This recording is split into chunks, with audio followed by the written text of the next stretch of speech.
qui est celui de la gestion des émotions chez l'adulte. Nous serons avec Sarah et Nadine, qui est aussi sophrologue. Bonjour. Salut Sarah, ça va? Oui, très bien. Merci et toi? Très bien, très bien, très bien. Là, j'invite Nadine et puis... Bonjour. Ah bah, vous êtes Salut. déjà tous deux. On est là, on est au Je- taquet. on est J'avais là. pas encore dit bien. Ça rigole pas là, vous êtes au taquet. Ah oui, on est au taquet. On est là, on est prête. C'est bon, Bonjour c'est bon, à c'est ceux bon. qui arrivent. Merci d'être là. On va Oui, les laisser arriver tranquillement. c'est Ouais, ça, ouais, exactement. juste un peu. Ça va, vous deux? Oui, Ça très va très bien. bien. Ok. Vous Très, êtes aussi très en bien. vacances ou pas? Non? Non. C'est des semi-vacances pour moi. Ça dépend des jours et ça dépend des moments de la journée. Ok. Bon, ça C'est va. un, C'est bien c'est ça. un concept un peu bizarre, quoi, hein. Semi-vacances. Bah, c'est C'est un bien bon ça. concept, je trouve, semi-vacances. C'est pas mal. Si Oui, c'est toute c'est pas l'année, mal. c'est pas mal. Non, c'est pas toute l'année, non. C'est ça. Ok, ok, ok. Bon, on va attendre un peu et puis on va juste lancer. Les gens viendront au fur et à mesure. Ça marche. Je rappelais juste que ben, le sujet aujourd'hui, c'est la gestion des émotions chez l'adulte. Je pense que ça parle à pas mal de monde, sinon à tout le monde, qui ne sait pas déjà un peu faire avoir par ses émotions. Avant de commencer, on a coutume de faire un petit tour de table pour se présenter brièvement. Voilà, je vais vous laisser vous présenter. Et pareil, je ferai la même chose avant qu'on ne commence directement dans le sujet. Ok, ben Nadine, si tu veux démarrer, vas-y, hein. Ah ben écoute, avec plaisir. Donc Nadine Atmani, je suis sophrologue installée depuis peu dans le nord de la France. Avant j'avais mon cabinet dans le sud et puis pour des raisons familiales, j'ai déménagé en Normandie où je suis très bien. Je suis sophrologue, je travaille beaucoup avec les adultes mais aussi avec les enfants, ma grande passion. Et je travaille aussi avec la sophrologie et le FT. Je vous en parlerai un petit peu plus tard. Voilà, Good, good, c'est bien ça. Ça va? c'est bien. Alors, ben moi, je m'appelle Sarah Nedelec. Je suis également sophrologue dans le Val d'Oise, près de Cergy-Pontoise, installée depuis 2016. Je suis aussi formatrice en sophrologie et je suis spécialisée auprès des adolescents. Mais je reçois aussi pas mal d'enfants, pas mal d'ados et puis énormément d'adultes. Voilà, donc je m'adresse à un public assez large. Et j'exerce aussi dans d'autres structures pour des séances de groupe, notamment en EHPAD, en salle de sport et en centre de loisirs. Ça, c'est bien ça. Moi, c'est Voilà. Robert, 32 ans, je suis cofondateur de Engagement avec d'autres personnes. Malheureusement, Valentin n'est pas là. Donc, ce qu'on fait concrètement, c'est qu'on est des gens qui ont des projets qui dorment en eux, hein, et on se propose de leur offrir un écosystème complet. On part du principe que l'homme est multidimensionnel et qu'il a besoin de différents outils à différents moments. Par moment, ça peut être des outils de santé mentale, par moment, ça peut être des outils d'entrepreneur, voilà. Et que, ben, pour mieux aider les gens, on a besoin de comprendre comment ils fonctionnent. Sinon, on ne peut pas les résoudre au mieux. Et c'est pour ça qu'on s'intéresse beaucoup à tout ce qui est lié à la santé mentale, thérapeute, hypnothérapeute et tout le reste. Voilà, aujourd'hui, on parlera de la gestion des émotions et puis voilà, je vais un peu parler du sommaire avant que Mhm. on commence vraiment la phase des questions. Donc, l'idée, c'est que on commence par tout ce qui est, c'est quoi déjà, que veut dire déjà gérer une émotion? Qu'on se met déjà d'accord là-dessus. C'est quoi le processus? S'il devait avoir un processus type, quelle serait la bonne méthode? Pourquoi est-ce que, ou sur les quels sont les freins qui font qu'on n'arrive pas à bien gérer nos émotions? Qu'est-ce que ça produit comme conséquence? Et du coup, quelles sont les solutions qu'on peut proposer, quoi, que ce soit du côté de la sophrologie ou d'autres disciplines? Donc, je vais vous Ok. laisser la main. Déjà, pour la première question, c'est quoi, que veut dire gérer une émotion? Eh bien, en effet, c'est un vaste sujet parce que on pourrait dire que gérer une émotion, ça va consister en notre capacité à laisser venir une émotion et la laisser repartir sans subir d'excès ou de débordement pour soi et pour son entourage. Et du coup, en fait, ça veut pas dire la même chose pour tout le monde, gérer une émotion. Parce que en fonction de l'âge qu'on a, en fonction de l'éducation qu'on a reçue, en fonction de notre sensibilité, en fonction de notre culture, eh bien, gérer une émotion, ça peut avoir plusieurs déclinaisons. Donc, on peut peut-être essayer d'aller voir chacune de ces déclinaisons. Et puis, peut-être que ça aidera aussi chacun à s'y retrouver là-dedans. Donc, on va dire que dans le premier cas, pour certaines personnes, gérer une émotion, ce sera tout simplement de ne pas la ressentir du tout. Par exemple, je fais face à un décès ou une perte d'un animal ou d'un proche. Je refuse de ressentir la tristesse que ça procure. Donc, entre guillemets, je la nie ou je fais comme si elle n'existait pas. Ça veut dire que l'émotion, là, elle va être refoulée dans l'inconscient. Elle va être absente du champ de la conscience. Et pour certaines personnes, ce sera ça, gérer leur émotion. Ce sera juste refuser de la ressentir. D'accord. Voilà. Ensuite, vous me coupez s'il y a des choses en route, évidemment. Ensuite, pour d'autres personnes, gérer une émotion, ça peut être j'accepte de la ressentir, mais je ne vais pas la laisser s'exprimer. Donc, par exemple, je sens que je me sens triste, mais je me retiens de pleurer parce que je considère que j'arrive à gérer mon émotion, je la maîtrise, donc voilà, je me retiens de pleurer. Donc, je garde la tristesse à l'intérieur. Et là, peut-être que vous avez été élevé dans ce cas de figure-là. C'était un petit peu mon cas, personnellement, mais ça va beaucoup se retrouver sur une éducation qu'on a reçue quand on était enfant, dans laquelle on va nous dire ah bah non, mais pleure pas. Ou encore bah non, mais les garçons, ça pleure pas. Ou la petite fille en colère, oh, c'est pas beau, une petite fille en colère. Hein. Donc voilà, là, ça va être je ressens ça, mais finalement, j'ai pas le droit de l'exprimer. Et pour certaines personnes, du coup, ce sera ça, gérer une émotion. C'est-à-dire la ressentir, mais la garder à l'intérieur. Et puis pour d'autres personnes, et là on va dire que c'est peut-être le fonctionnement optimal, ce serait réussir à accueillir une émotion, la ressentir, l'extérioriser, c'est-à-dire l'évacuer sans que ça devienne trop envahissant. On est d'accord. Donc par exemple, si je me sens très triste, mais que je suis à mon travail avec tous mes collègues autour de moi, eh bien évidemment, ça va être compliqué d'exploser en pleurs. L'idéal, là, ce serait de réussir à trouver un endroit plus au calme pour s'isoler, pour laisser sortir cette tristesse-là, pleurer, et puis revenir ensuite soulagé, entouré des collègues. D'accord. Donc, si j'ai bien compris, en gros, déjà, gérer les émotions, c'est différent d'une personne à l'autre, suivant notre tempérament, notre trait de caractère, qu'on soit timide, hypersensible et autres. Et que il y a plusieurs déclinaisons. Il y a ceux qui la refusent carrément, qui la nient, et du coup, ça s'est refoulé. Il y a d'autres qui la voient venir, qui l'accueillent, mais qui vont brider l'action. Ils vont dire qu'ils pleurent pas, ils vont dire qu'il faut pas que ça se matérialise d'une certaine façon. Et puis, il y a d'autres qui assument pleinement et qui, voilà, vont arriver à la décharger, mais pas nécessairement d'une façon bienveillante dans un contexte qui sied. Voilà, sans que ce soit dommageable. D'accord. Oui, c'est ça. Et en effet, ça va aussi dépendre de l'émotion en question, parce que certaines émotions sont tellement fortes que parfois, on va réussir à la recevoir et à l'extérioriser sans trop de dommages. Et parfois, elle sera tellement forte qu'elle sera obligée de déborder, entre guillemets. D'accord. C'est là qu'on arrive ensuite à des dommages collatéraux, soit pour soi, soit pour les autres. Good.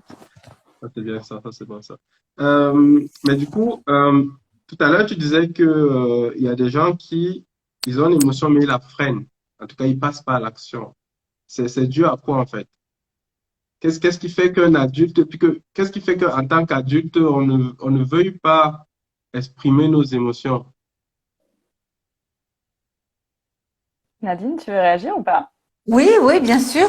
Qu'est-ce qui fait qu'en tant qu'adulte, on ne veuille pas exprimer nos émotions? Ça peut venir, comme disait Sarah tout à l'heure, d'abord de croyances qu'on a, de notre éducation. On peut ne pas vouloir exprimer cette émotion parce que par le passé, cette émotion nous a fait souffrir, donc on ne veut plus en entendre parler, ou parce que l'éducation nous fait penser que cette émotion n'est pas bonne à ressentir, tout simplement. Donc là, du coup, on la freine complètement. On la freine complètement et on n'en veut pas. C'est juste impossible. Après, il y a plusieurs déclencheurs aussi au fait que qu'on ne sache plus gérer ses émotions à un moment ou à un autre de notre vie. Et autant il y a des façons de recevoir nos émotions, il y en a autant par individu, autant les déclencheurs, c'est pareil. Il y a autant de déclencheurs d'émotions que d'individus sur la planète. Il y a des déclencheurs qu'on connaît plus ou moins, comme le stress, une grande fatigue ou la dépression, qui fait que on n'est plus en mesure du tout de gérer les émotions. Mais il y a aussi des petites choses un peu plus insidieuses, parfois dans le quotidien, comme des sarcasmes, un silence, des pleurs, ou juste une action ou des paroles qui vous agacent au quotidien. Et là, on n'est plus capable de savoir gérer ses émotions. Je vous donne des exemples bien précis. Vous êtes au travail, vous avez un chef de service, vous avez besoin de ses réponses et vous le questionnez tous les jours. Jamais il ne vous répond, limite il vous ignore. Voilà, il s'en fiche. Donc au bout d'un moment, la colère commence à monter. Mais il n'est pas de bon ton de se mettre en colère après son chef de service. C'est plutôt pas recommandé sur son lieu de travail. Du coup, qu'est-ce qu'on fait? On nie cette émotion, on la refoule, on se dit tant pis, voilà, et on garde la colère à l'intérieur de soi. Dans un autre cadre, un parent qui pense faire grandir son enfant en lui faisant des petites remarques répétitives. Tu ne fais jamais tes devoirs, tu ne ranges jamais ta chambre. Comme disait Sarah tout à l'heure, c'est pas beau une petite fille qui se met en colère. Des petites remarques comme ça. Et l'enfant, qu'est-ce qu'il va faire pour ne pas blesser son parent, parce qu'il pense que le parent a raison? Il va complètement renier cette émotion, il ne va pas l'accepter. Dans le cadre de la vie de tous les jours, il y a aussi des fois entre conjoints des petites remarques toutes bêtes, mais qui font leur effet et qui font que qu'on peut garder une émotion qui ne convient pas. Moi, par exemple, il y a un truc typique, c'est oh là là, on dirait ta mère ou on dirait ton père. C'est vrai. Je l'entends souvent cette phrase. C'est ça. C'est pour ça qu'elle me vient là, parce que je l'entends tellement souvent. Et c'est horrible en fait. Surtout si voilà. C'est horrible, surtout quand on a des rapports avec ses parents qui sont parfois compliqués. Donc d'entendre tous les jours ou tous les 2 jours, oh là là, qu'est-ce qu'on dirait ta mère? Au bout d'un moment, ça va finir par nous mettre en colère. Mais en même temps, comme on n'est pas à l'aise avec cette phrase, on va garder la colère et puis on va pas la sortir. Et ce qui se passe avec ces petits déclencheurs d'émotions qui sont désagréables, quand on les sort pas, quand on les exprime pas, imaginez que vous avez un réservoir à l'intérieur de vous et au fur et à mesure, les émotions s'entassent.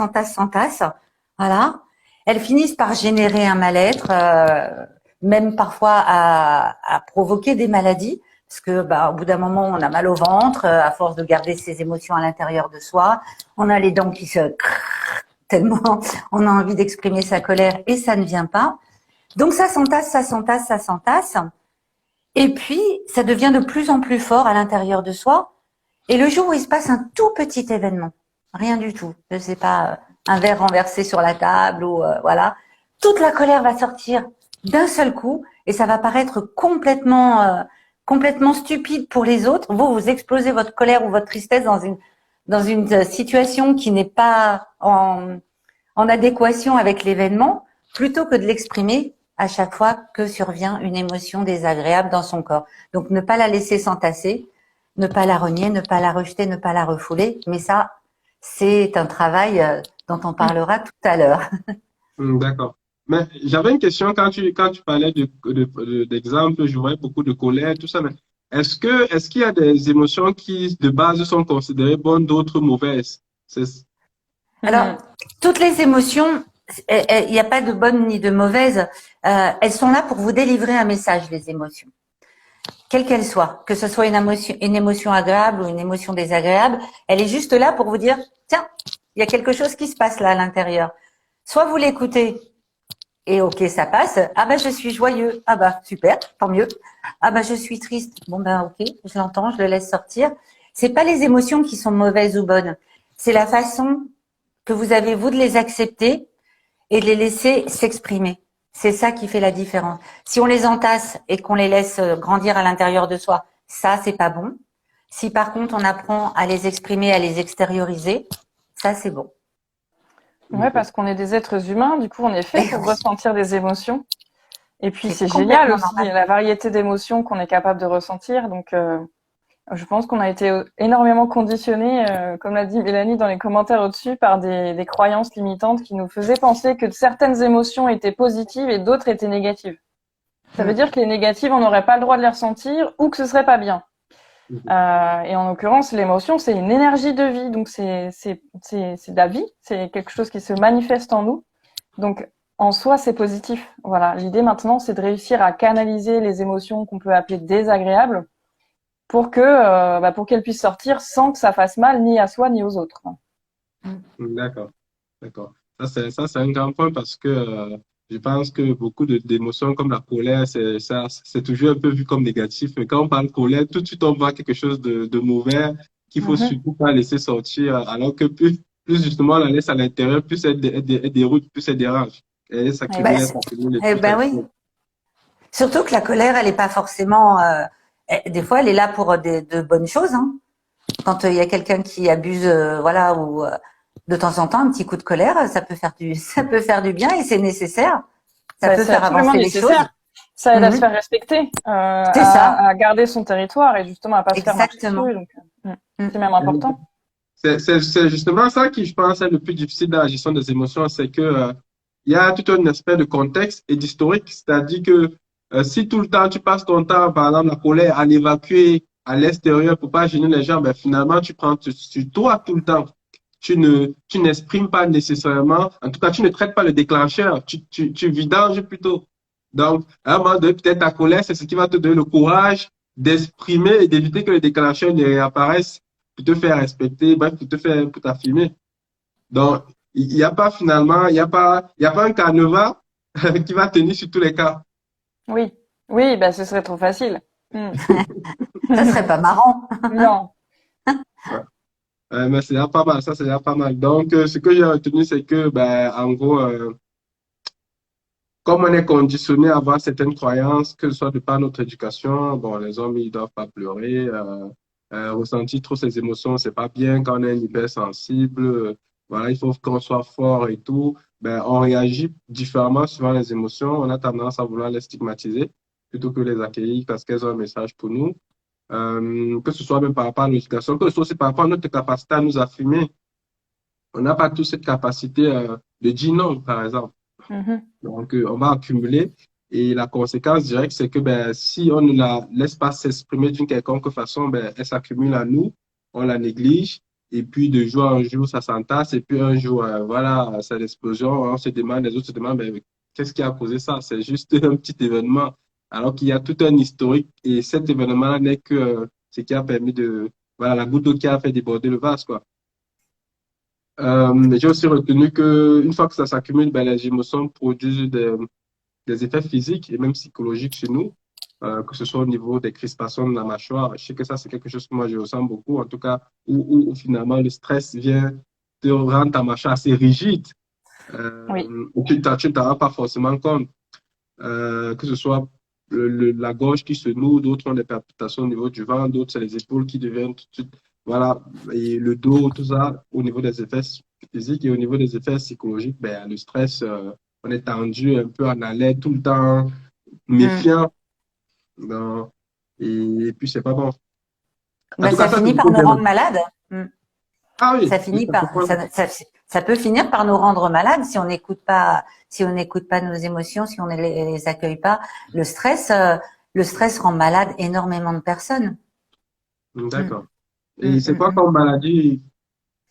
Eh ben, ils peuvent avoir comment ça s'appelle là, les ulcères à l'estomac. Le nombre de personnes stressées qui finissent avec des ulcères à l'estomac, juste parce que ils ont mal au ventre, plutôt que d'exprimer leur émotion, leur colère, leur tristesse, etc. Et puis un jour ils vont voir le médecin. Et puis ma bonne dame, vous avez un ulcère à l'estomac, par exemple. Hein. Ça c'est un exemple parmi tant d'autres. Ça peut être le cœur.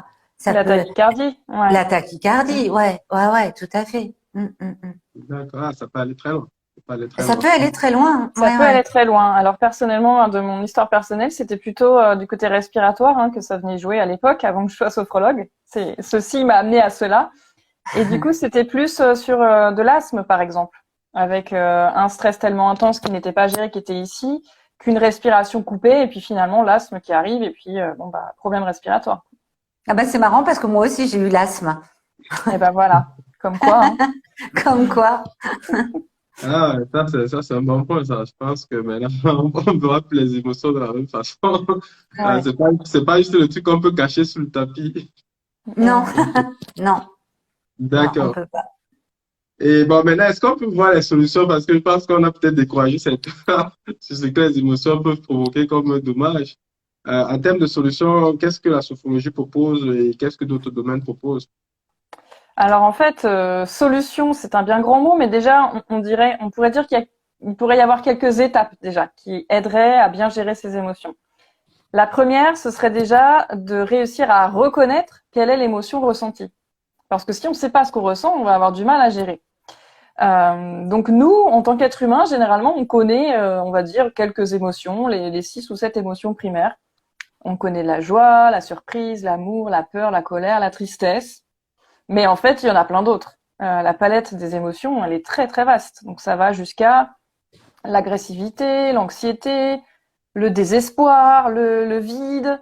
Euh, et du coup, la sophrologie, elle va permettre de reconnaître une émotion et ça va se passer au travers d'une prise de conscience. C'est-à-dire, tiens, je remarque que je me sens en colère parce que je suis comme ça, je suis tout contracté, j'ai les poings serrés, les mâchoires crispées, etc.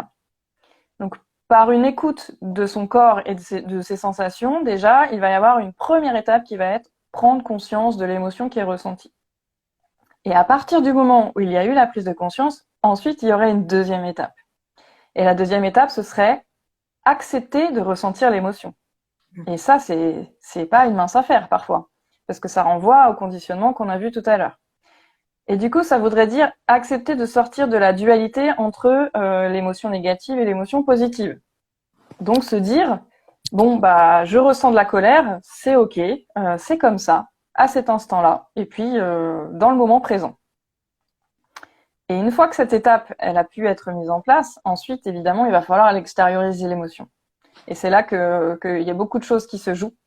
En fonction du contexte, soit l'émotion va pouvoir être extériorisée tout de suite. Je suis en colère, je suis toute seule, je crie un bon coup et ça va mieux. Soit ça va pas être possible parce que je suis en colère, mais comme disait Nadine, je suis avec mon chef de service, donc je ne peux pas lui hurler dessus. Et auquel cas, il va y avoir des techniques proposées par la sophrologie ou d'autres méthodes qui vont permettre d'apaiser une émotion ou de retrouver un calme quand le contexte s'y prêtera. D'accord, d'accord. Donc, reconnaître, euh, accueillir et extérioriser de façon Exactement. saine. C'est ça. Et puis une fois que c'est extériorisé, si on ajoute une quatrième et dernière étape, ce serait réussir à prendre un moment de recul par rapport à l'émotion pour faire une sorte d'auto-analyse. Auto-analyse bienveillante, hein. L'idée, c'est pas de se flageller, mais plutôt de se dire à froid, est-ce que ce que j'ai ressenti finalement, ça, c'était si important que ça? Est-ce que j'ai réussi à gérer cette émotion ou pas? Si oui, bah comment j'ai fait? Bon bah si j'ai utilisé une méthode de respiration par exemple et qu'elle m'a fait du bien, eh ben je vais la garder, je vais pérenniser la méthode. Si c'est non, bon bah j'ai pas réussi ce coup-là. Qu'est-ce que je vais pouvoir mettre en place alors comme technique pour gérer mon émotion la prochaine fois? Voilà. Et en fait, à partir de ces prises de conscience-là, c'est là qu'on peut mettre en place des choses durablement pour accéder à une intelligence émotionnelle, donc on va dire une gestion optimale de ses émotions. Ok, ok. Dans la phase de recul, elle fait un peu office de prévention pour la prochaine fois. C'est voilà, là, j'ai pu évacuer. Maintenant, est-ce que je peux faire une sorte de petit diagnostic, bon, bienveillant, pour éviter que la prochaine fois, ça n'en arrive là, ou bien que la prochaine fois, je sache plus rapidement quoi faire? Oui, c'est ça, c'est dans une démarche de faire durer la gestion des émotions, que ce soit pas du ponctuel à chaque fois, mais que dans le temps, eh bien, ce soit durable pour toute Il y la a, vie. il y a un bon moyen, ça, pour ça, c'est d'imaginer quand on est dans une situation de colère ou de stress, par exemple, et que on veut prendre du recul pour savoir justement comment on l'a vécu et est-ce que c'était si important, comme disait Sarah, c'est d'imaginer qu'on est une tierce personne en fait et qu'on se regarde vivre cette émotion. Si, par exemple, je me mets là d'un seul coup à hurler et d'être très en colère. Si je me dis que je suis une autre personne qui regarde ça, je vais dire, bah Nadine, qu'est-ce que tu fais? Pourquoi tu te mets en colère là maintenant? Est-ce que ça valait le coup? Donc, imaginez qu'on regarde la situation vue de l'extérieur peut permettre d'apprendre à prendre du recul sur notre façon de réagir en fonction de comment on gère nos émotions. Alors, c'est de la Pas visualisation, forcément. un peu. C'est une forme de C'est visualisation. c'est une forme de visualisation. C'est vraiment une forme oui, de s'imaginer, oui, de pouvoir voir la scène un peu comme si vous étiez au cinéma et que vous regardiez, voilà, vous regardiez la personne qui se met en colère et vous, dans votre tête, vous vous dites, mais pourquoi elle se met en colère comme ça? Alors que c'est vous que vous regardez, comme si vous voyez sur un écran de cinéma. Essayez d'analyser la situation comme si vous voyez ça d'un œil extérieur. Ça permet d'apprendre à prendre du recul plutôt que d'être sur voilà. D'accord. Non, c'est hyper important. Ça veut dire que non seulement ça peut aider aussi bien pour prendre du recul vis-à-vis des émotions qui émergeraient de la personne, de moi, mais aussi bien vis-à-vis des émotions qui émergeraient de l'autre. Parce que si l'autre commence à, ben, par exemple, on est dans une discussion et tu commences à t'énerver, tout de suite, tu vas dire des choses blessantes. Donc, si j'arrive à prendre du recul sur ton émotion, j'arrive aussi à prendre du recul sur la mienne de certaine façon, Exactement. avec la même méthode. Exactement. D'accord. Ça, c'est un bon type, ça. D'accord, d'accord. Et maintenant qu'on connaît le processus, c'est quoi la suite en termes d'outils? Bon, on a parlé là de la respiration avec Sarah. Effectivement, la première chose à faire, c'est ça. Hein. Quand un enfant se met en colère ou quand il pleure, les trois quarts des parents lui disent tout de suite, mais calme-toi, respire. Donc, c'est exactement ce qu'il faut faire quand on ressent une émotion qui n'est pas agréable, c'est respirer pour se calmer, tout simplement. Une fois qu'on est dans cet état, on va vraiment faire descendre le niveau d'émotions négatives, enfin d'émotions désagréables dans son corps, et on va être plus calme et plus apte à prendre du recul, justement, à pouvoir s'imaginer, comme on disait tout à l'heure, regarder une scène au cinéma et se dire oui, effectivement, là je me suis un peu énervée pour rien, ou là je pleure pour rien. Voilà, de prendre ce recul-là. Mais après, pour que ça s'installe au quotidien, avec la sophrologie, une fois que le sophrologue vous a fait descendre d'un niveau et ramener le calme, il va vous faire là par le biais de visualisation par rapport à est-ce que dans votre vie vous avez déjà vécu par exemple une émotion comme ça et comment vous avez su la gérer, et avec une visualisation vous ramenant dans cet état-là, il va réussir petit à petit à vous faire modifier votre comportement pour que la prochaine fois qu'il y ait une colère, ben, vous arriviez tout de suite à dire, bon, ben là, je ressens de la colère, je sais que c'est pour ça, je sais que c'est comme ça que ça se passe, je ressens ça dans mon corps, ok, qu'est-ce que je fais maintenant? Donc, on va finir par modifier vraiment le comportement sur du long terme pour que la personne apprenne à gérer ses émotions. Pas qu'elle n'en ait plus, parce que, voilà, les émotions font partie de la vie et font partie de l'être humain, mais d'apprendre à les gérer en modifiant le comportement par rapport à cette colère. Après, il y a d'autres techniques. Par exemple, je sais que Sarah utilise beaucoup la cohérence cardiaque. Oui, j'utilise beaucoup la cohérence cardiaque. C'est une technique de respiration que certains peut-être connaissent ou pratiquent, qui va venir réguler le système nerveux autonome. Et en fait, c'est très simple à mettre en place. Il suffit de respirer pendant 5 minutes sur un rythme de respiration qui est synchronisé, c'est-à-dire qu'on inspire par le nez pendant 5 secondes. On souffle par la bouche pendant 5 secondes, pendant 5 minutes. Et en fait, cette technique-là, elle a de nombreux bienfaits. Elle va réduire d'un quart le stress, donc l'hormone du cortisol, qui est l'hormone ressentie quand on est sous stress, après 5 minutes de pratique. Elle va offrir un état de calme et d'apaisement qui va durer 4 à 5 heures après 5 minutes de pratique. Et du coup, elle va permettre une meilleure gestion de ses émotions, un sentiment général de calme, une meilleure concentration. Et c'est hyper simple à mettre en place. C'est-à-dire qu'il y a des personnes qui peuvent le faire en allant au travail dans le train, par exemple. Ça se voit pas. C'est assez discret. Et de par ma pratique, j'ai vraiment intégré cet outil-là dans mes séances de sophrologie et je me rends compte qu'il plaît beaucoup parce que il est justement très simple à mettre en place, qu'il n'est pas contraignant, et qu'il est redoutablement efficace dans la gestion des émotions. Alors, dans 2 cas de figure, soit pour faire retomber une émotion qui a été difficile à gérer. Exemple, quelque chose m'a mis en colère, j'ai pas réussi à gérer, je me suis mis en colère, j'ai explosé. Je fais mes 5 minutes de cohérence cardiaque et je retrouve mon calme. Soit quand la personne sent que son émotion va arriver, donc c'est-à-dire, hop, c'est en train de monter à l'intérieur, ça bouillonne, et là, pour faire retomber un petit peu l'intensité de l'émotion, hop, je pars m'isoler, je fais mes 5 minutes de respiration en cohérence cardiaque, et ça évite le débordement émotionnel. Donc c'est vraiment un outil super que je vous encourage à découvrir. Voilà, on mettra peut-être un lien vers quelques guides pour pratiquer la cohérence cardiaque. Évidemment, il y a plein de guides sur YouTube, il y a des applis qui sont gratuites, donc voilà, c'est que du bonus. Ouais, moi, je commence toutes mes journées par ça, moi. 5 minutes de cohérence cardiaque tous les matins. Ouais. Moi, je vais commencer dès demain.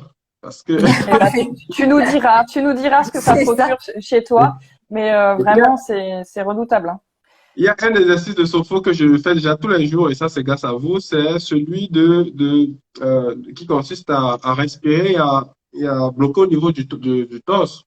Et ensuite, à relâcher avec les poings. Et celui-là, il est pareil, il est encore plus simple à cohérence cardiaque, mais tellement efficace, je le fais avant chaque séance pour relâcher rapidement les pressions, les questions, revenir dans le moment présent. En fait, surtout ça, parce qu'il y a tout 10 000 choses dans la tête qui transitionnent. Ouais. Et celui-là, cohérence cardiaque, je pense qu'il plaît justement aux gens parce qu'il est facile. Les gens n'ont pas, en tout cas, les gens ont l'impression qu'ils n'ont plus le temps, ils veulent des choses simples, où la barrière d'entrée est faible et qui produisent des résultats observables de suite. Oui, exactement. Donc, les trois conditions sont remplies pour que ça les encourage à tester le truc, en fait. Oui. Et il est complémentaire avec d'autres, pardon. Du coup, il est complémentaire avec d'autres techniques de sophro, évidemment, puisque sophro, on va utiliser le mouvement et la respiration. Donc, tu parlais peut-être, toi, tu refais un pompage des épaules, par exemple, pour évacuer de la colère ou du stress. Et ben, ça, c'est complémentaire avec la technique de la cohérence cardiaque. Les deux sont différentes. Dans la cohérence cardiaque, on est plutôt statique, c'est assez doux, ça bouge pas. Pour certaines personnes, il va falloir justement utiliser le mouvement en plus de la respiration pour bien réussir à extérioriser une émotion. Donc voilà, toutes les techniques se valent, ça va dépendre du choix de chacun. Mais c'est vrai que la cohérence cardiaque, c'est facile, comme tu disais, on peut le faire partout, n'importe où. Je me souviens qu'à l'époque, quand je travaillais en entreprise, quand je commençais à sentir que ça bouillait, je me mettais derrière l'ordi, je me mettais des petits sons et ah oui. ça sauve des vies. Ça sauve des vies, c'est clair. Je pense qu'il y en a plus d'un qui a évité le bon coup de poing dans la figure grâce à la cohérence cardiaque. Quand tu as dit ça sauve des vies, je me suis dit tellement, ça sauve la vie de qui? De Nadine ou des potentielles victimes de Nadine? À l'époque, c'était d'un potentiel victime de Nadine, je pense. Mais ça m'a sauvé la vie à moi, pour le coup, aussi. Ah, ok. Ouais, vraiment. Ça marche. Bon, du coup, pour se calmer, on peut utiliser la cohérence cardiaque en complémentarité avec d'autres techniques de la sophrologie, d'autres exercices physiques. Exactement. Ou de visualisation. Ouais.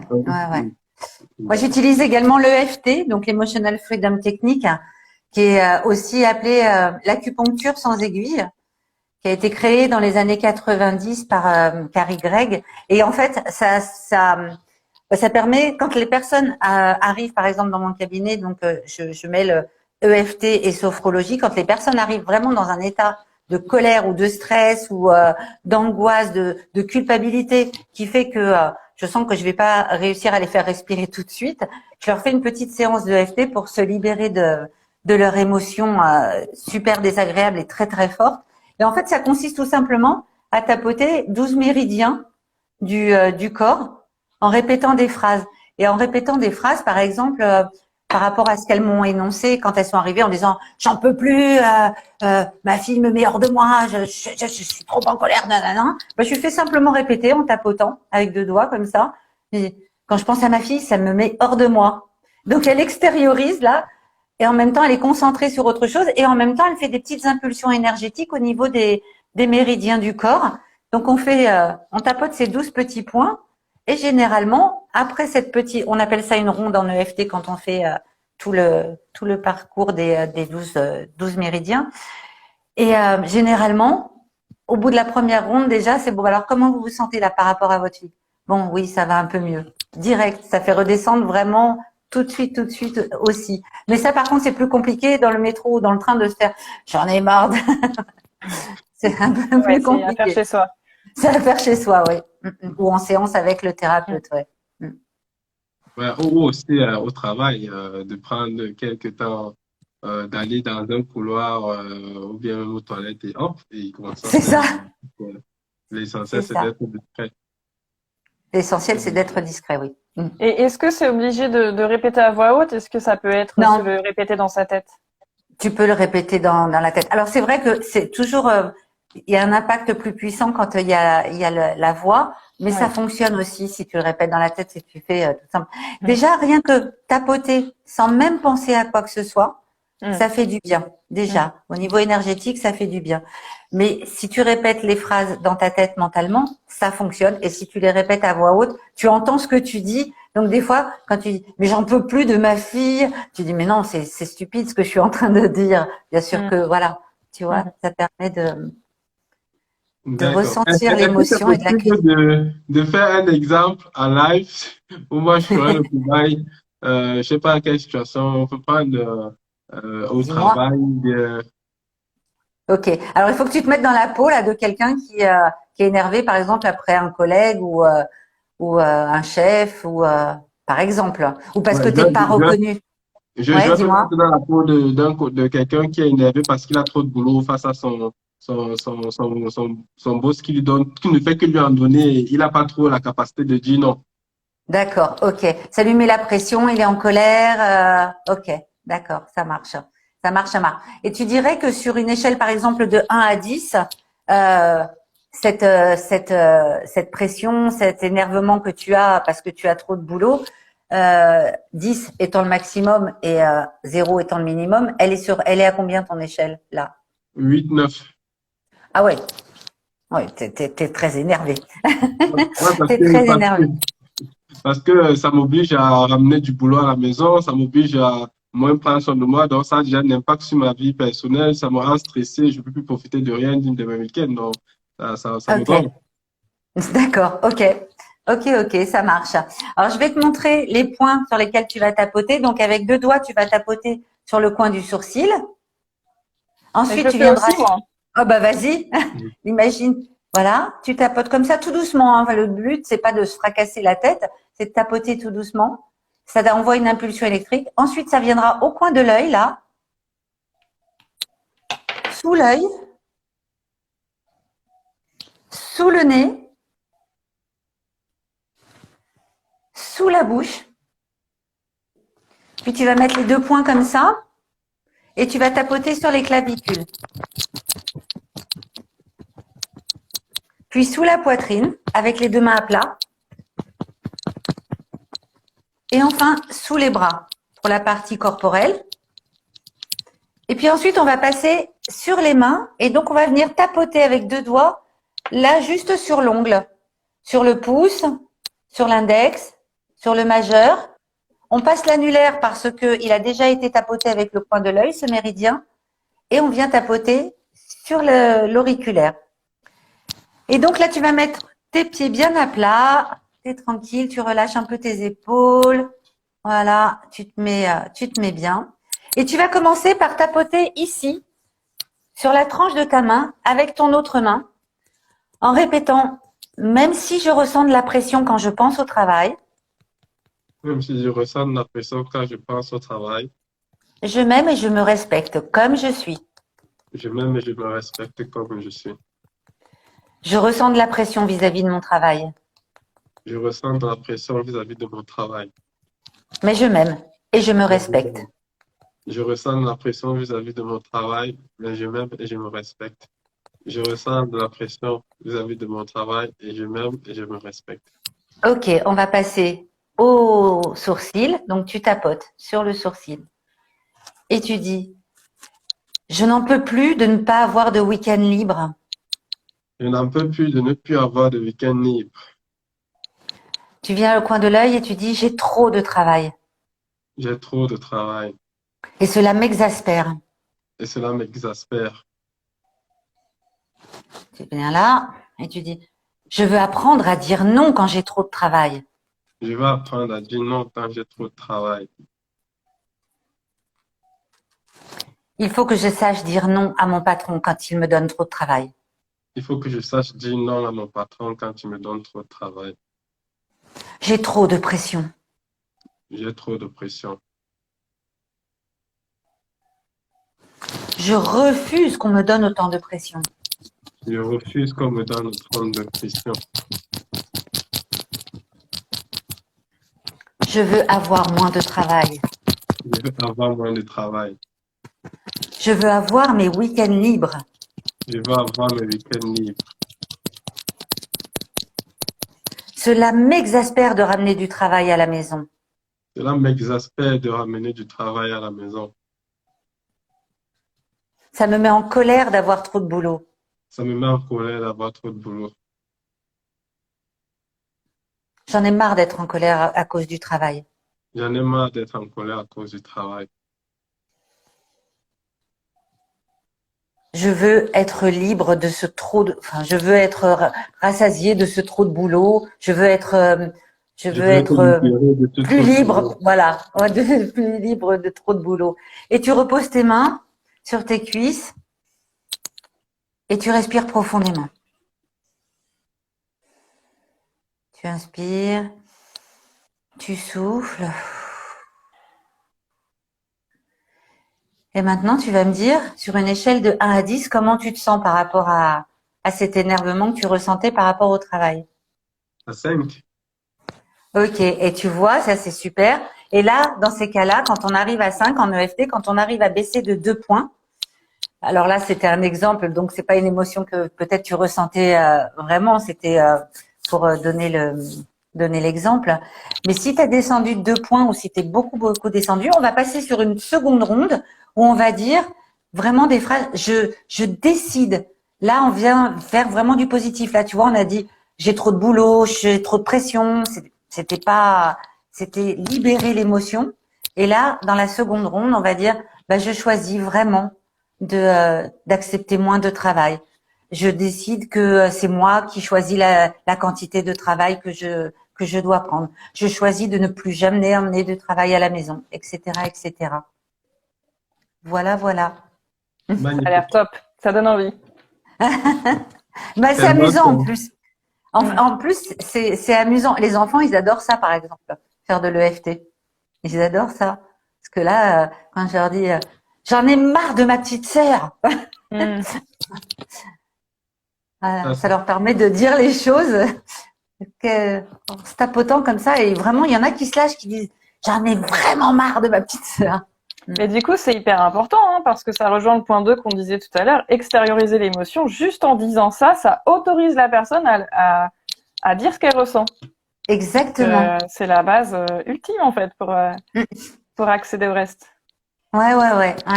Exactement. C'est la base ultime pour accéder au reste. Je vais me former à l'EFT, moi aussi. C'est une bonne idée. Moi, tu as fait 2 exercices, cohérence cardiaque et EFT. Bon, moi, il a commencé par la cohérence cardiaque et puis EFT suivant. Oui. D'accord. Maintenant, est-ce que vous avez des exemples des cas des cas de situation réelle avant-après pour illustrer à peu près quelle peut être l'ampleur des changements observés? Oui, moi, je veux bien vous partager quelques exemples. J'en ai 2 en tête. Le premier exemple, c'est un homme que j'ai reçu en cabinet qui avait une trentaine d'années, qui était un hypersensible et un chef d'entreprise.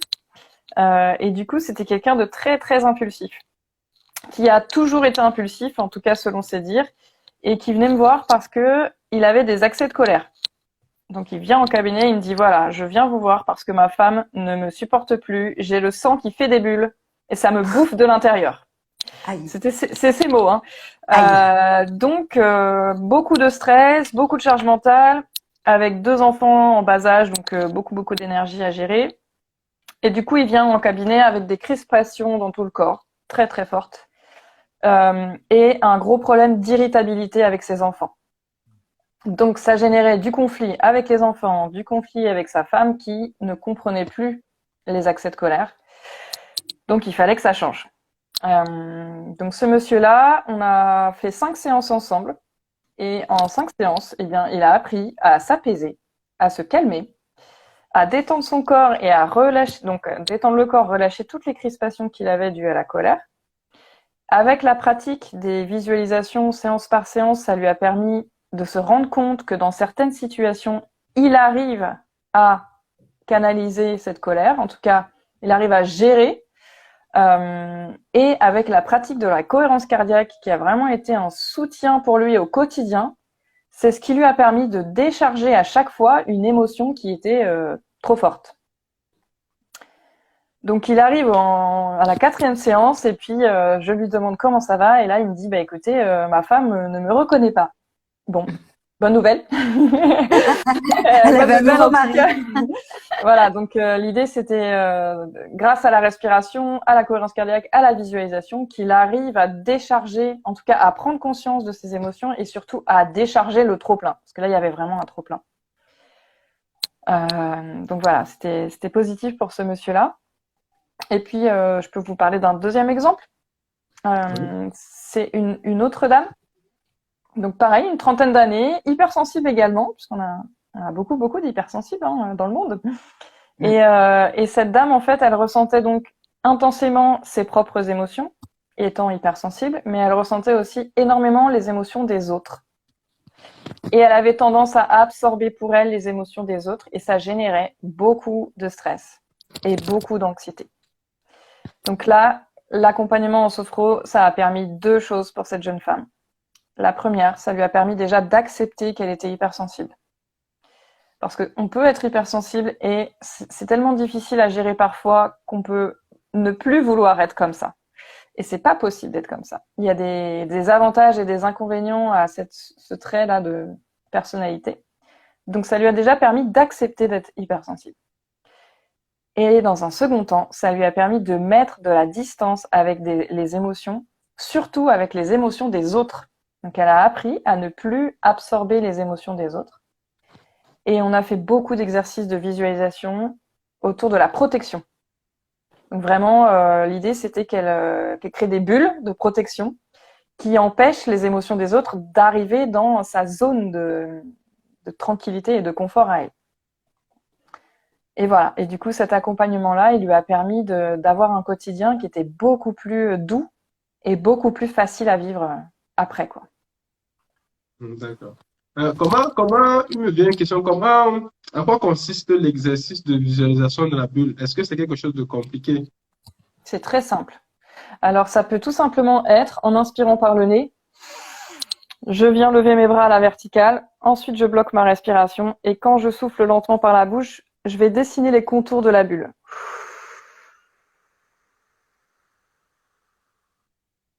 Ok. Et cet exercice-là, on le répète 3 fois. Et j'invite la personne à imaginer, à vraiment visualiser la bulle qui vient se créer là autour, en lui donnant une couleur, en lui donnant une matière, et ensuite en imaginant que toutes les choses qui d'habitude viendraient la perturber restent en dehors de la bulle.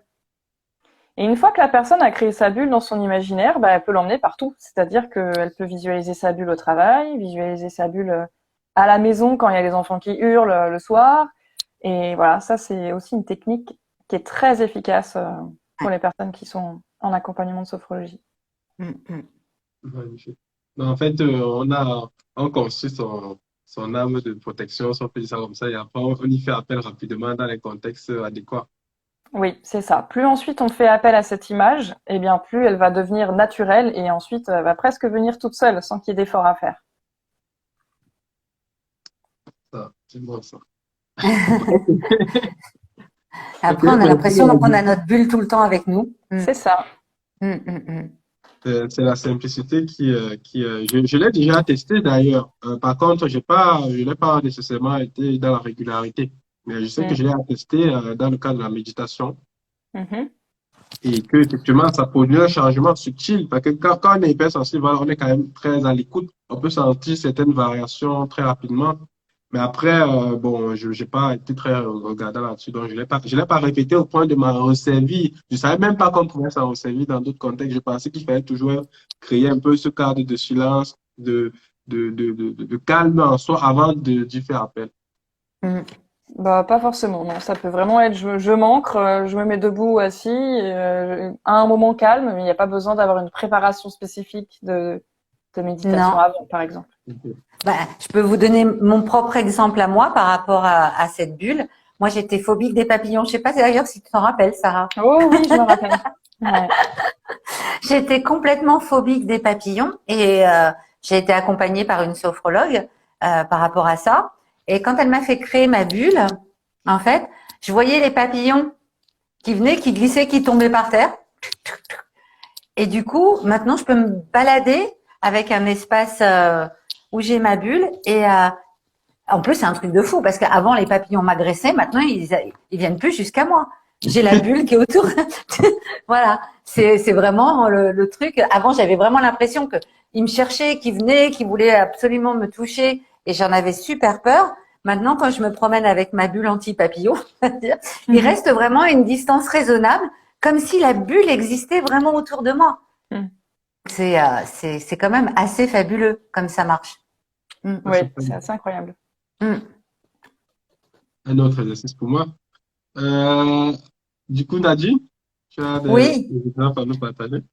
Oui, j'ai des exemples. Un de mes premiers clients, c'était un jeune homme de 24 ans, très mignon, tout doux comme ça en apparence, sauf que il m'annonce que il est vraiment très très colérique. Il est colérique au point que sa compagne l'a fichu dehors. Sa compagne avec qui il vivait depuis 2 ans, avec qui ils avaient envisagé de fonder une famille, elle ne pouvait plus imaginer fonder une famille avec ce garçon-là, parce que quand il pétait un plomb, il me donnait des coups de poing dans les murs, dans les portes, donc elle avait peur. Elle avait super peur. Et il est arrivé en larmes dans mon cabinet le premier jour pour me dire je veux plus être comme ça, je veux plus être comme ça, je veux plus être comme ça. Donc on a travaillé sur cette séance où le premier exercice que je lui ai fait, je m'en rappelle, je lui avais dessiné un masque comme un masque vénitien et je lui avais dit écrivez dessus tout ce qui vous met en colère, les déclencheurs de votre colère, écrivez dessus. Écrivez. Donc, je voyais écrire, gribouiller, machin, etc. Je lui avais fait mettre ce masque devant lui. Je lui avais dit, regardez-vous avec toute cette colère sur votre visage.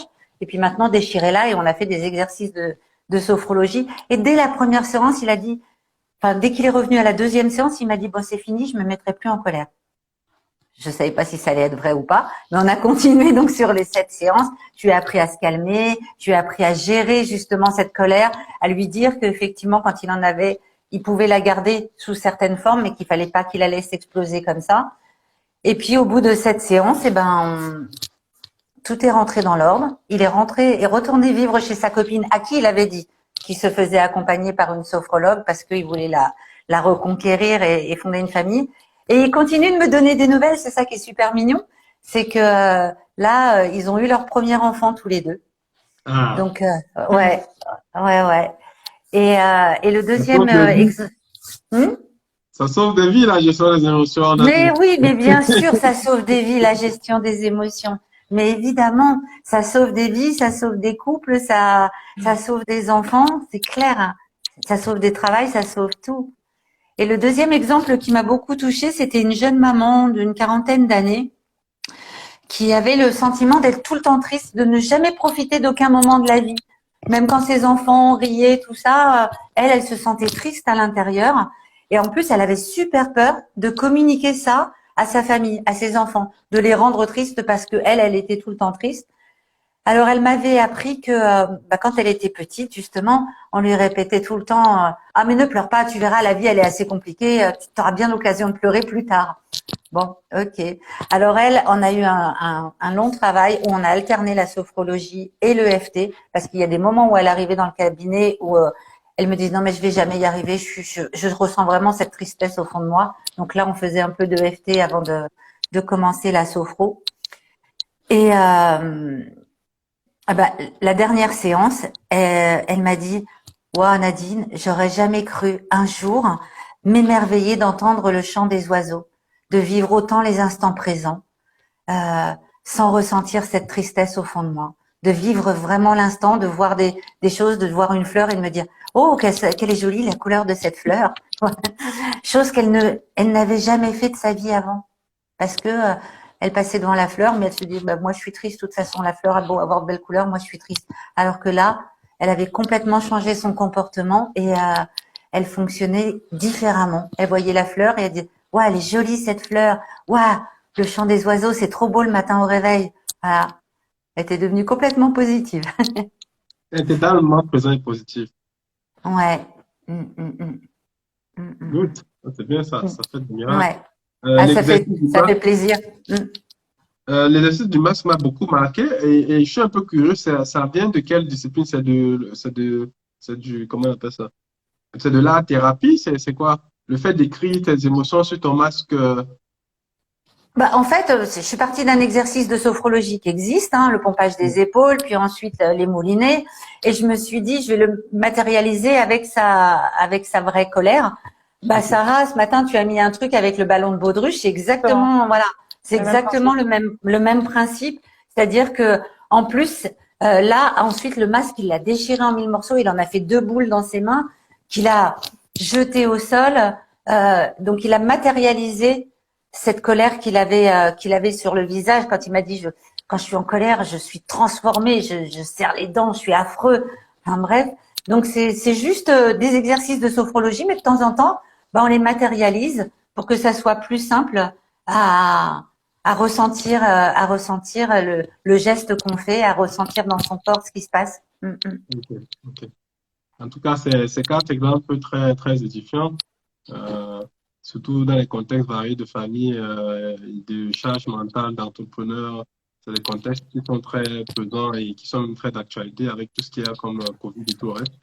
Mm. C'est pas facile à gérer. Et en plus, si on a des enfants hypersensibles, C'est donc, ça. Mm.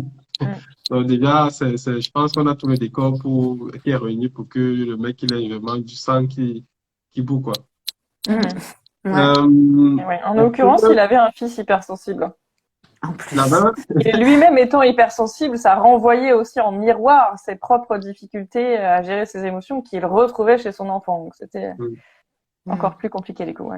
ouais, l'hyper-émotivité, parce que si du coup tu es déjà toi-même hyper-émotif parce que tu es hyper-sensible et qu'en face tu as quelqu'un, ben, ça devient une forme c'est des réactions qui vont très vite, très Mhm. vite. Si en plus il y a des blessures émotionnelles derrière, c'est fini. Ça Mm. explose, ça va au quart de tout. Et avant même que tu n'aies le temps de te rendre compte, tu as déjà réagi et tu ne sais même pas nécessairement pourquoi. Mm. Exactement. Ok. Et pour finir, est-ce qu'on aurait des ressources à recommander à ceux qui voudraient un peu creuser? Oui, alors moi en cabinet, j'utilise beaucoup les émoticartes. Ah oui, moi aussi. C'est c'est un outil qui a été développé par un sophrologue qui s'appelle Patrice Iacovella. Il a fait 2 versions de ces émoticartes, une version enfant et une version adulte. Je peux pas vous parler de la version adulte parce que pour l'instant, je n'utilise que la version enfant, mais globalement, elles se ressemblent.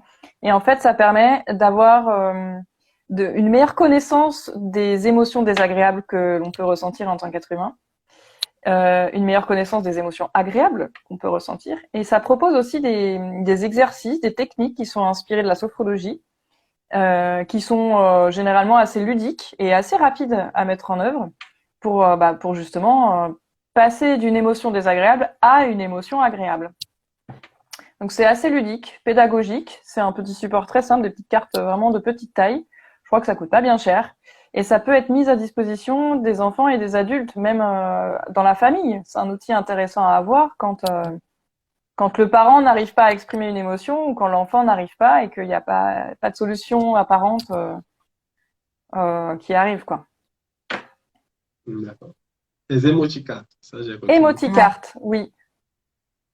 Il y a aussi les petits bonshommes allumettes qui sont pas mal aussi pour la gestion des émotions. On trouve pas mal d'exemples sur YouTube de comment pratiquer les petits bonshommes allumettes. En fait, tout simplement, on se dessine 2 fois avec l'émotion avec laquelle on veut se débarrasser. On relie les points des chakras, on découpe en 2, on déchire, on brûle.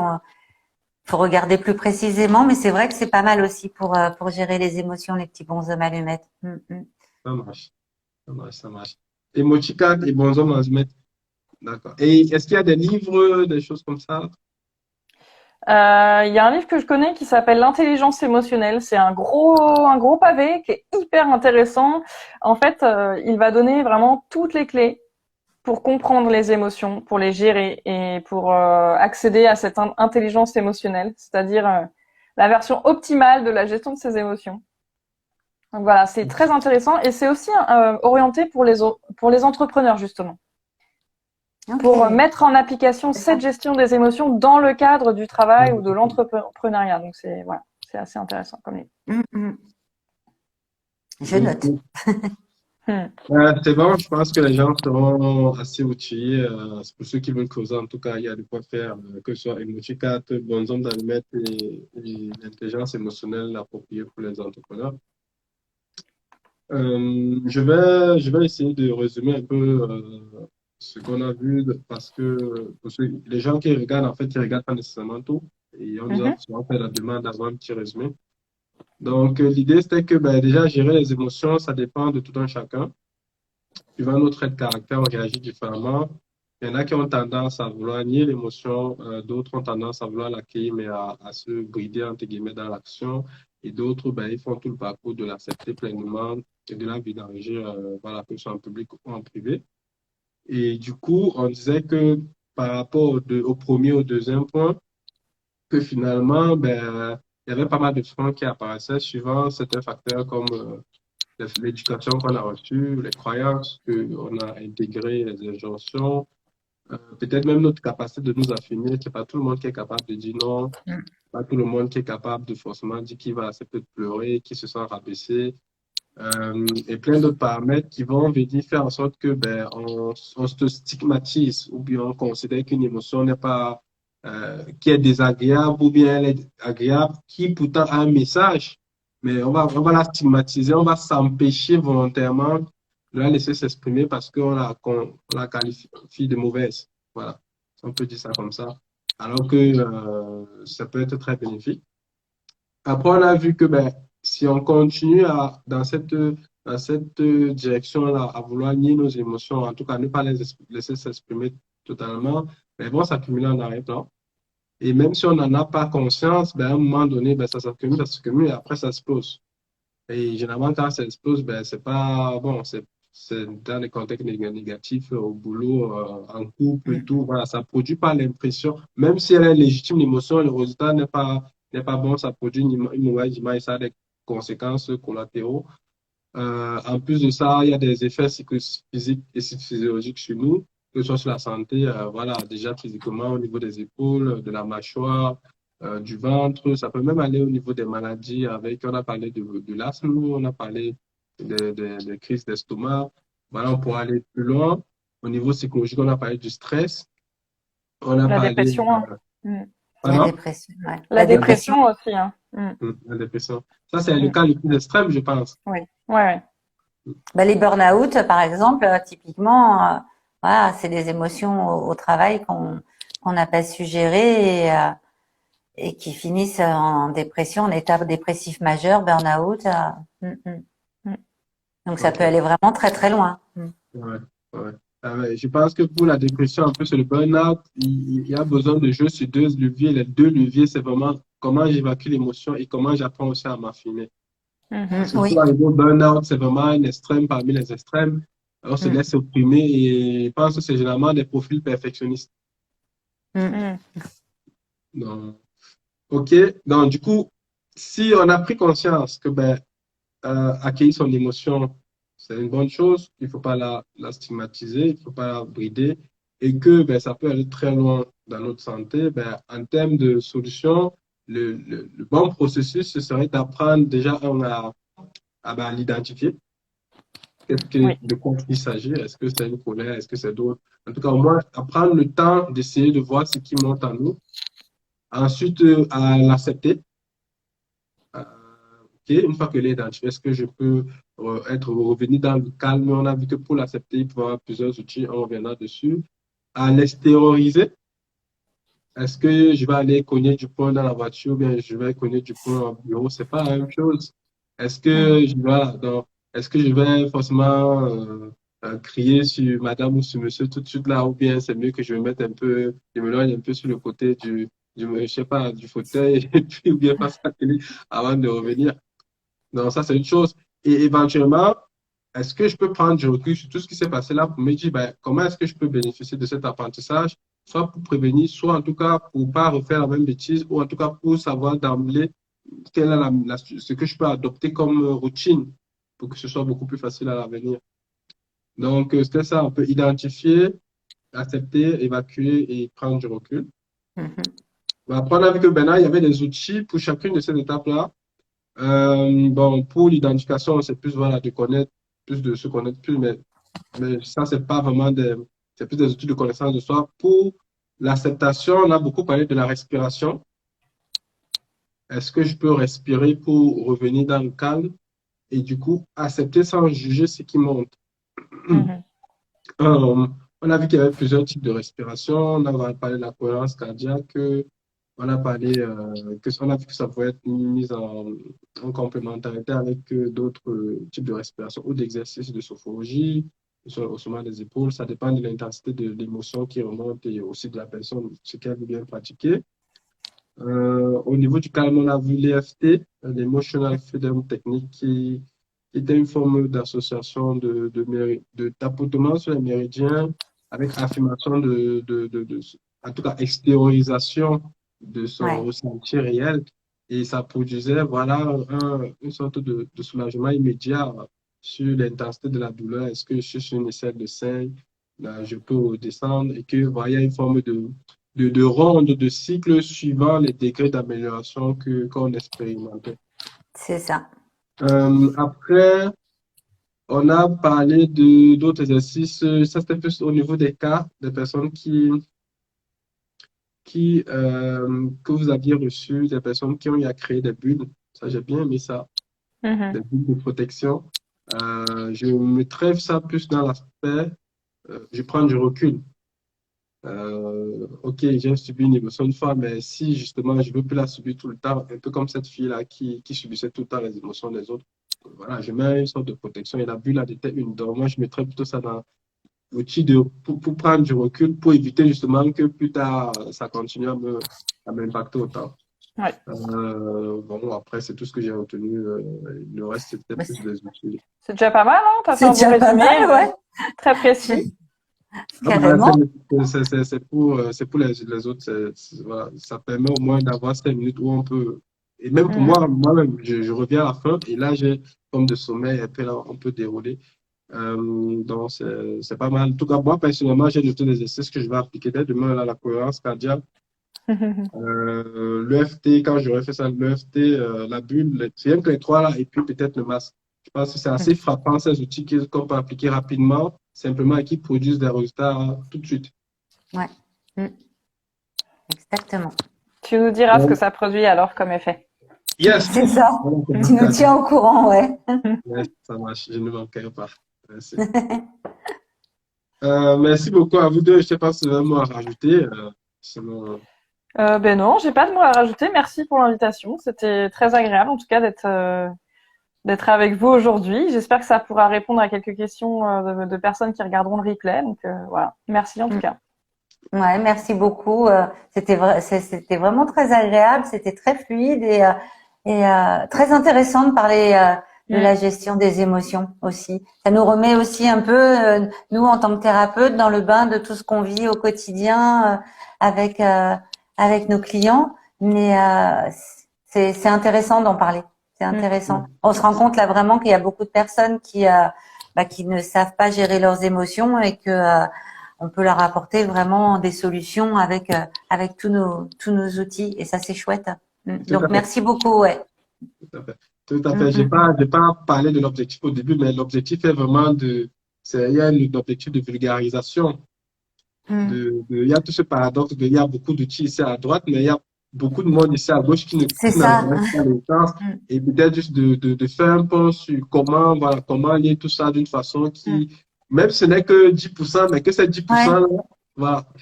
Les gens ne savent pas forcément, c'est ça. Les gens ne savent pas forcément qu'il y a des outils qui peuvent les aider. C'est bien d'en parler, c'est vrai. Et puis tout le monde n'est pas passionné par son intériorité. Non plus.